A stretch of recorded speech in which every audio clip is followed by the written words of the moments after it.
Trish, and this is Fold of the Week, a show where I share powerful print marketing ideas to help you achieve success on any budget. Well, I feel like I'm on a roll with useful and creative self-mailer ideas right now, so I'm going to keep it going with another clever idea for a self-mailer that can hold inserts. The other reason I chose this sample is because I thought the creative was really engaging with or without the inserts, so let's take a closer look.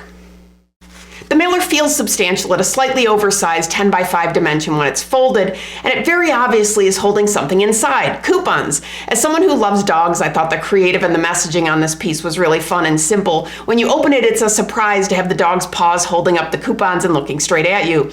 The arrow points you directly to the pocket to fetch 8 coupons. See how I did that? Couldn't resist. The pocket is attached to the center panel like a rectangle glued on 3 sides rather than being built as a die-cut panel with tabs that folds in and glues down to make the pocket. I think they could have had a little more fun with the color on the pocket, but the black-only variable personalization is on the face of the pocket, so my suspicion is that they had to keep it simple. The mailers were printed 4-color with variable personalization, and the weld seam pocket and inserts were likely a part of an inline print and finishing process.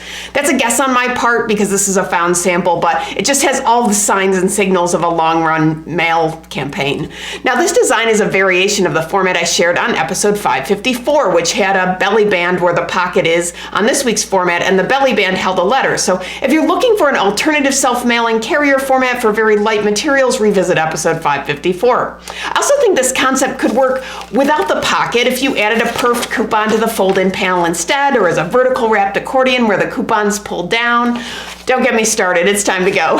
A very special thanks to the creator of the sample featured in this episode for putting it out in the world so that I could find it. If you've ever been inspired by something you've seen on the show, please consider folding it forward and sharing your work too.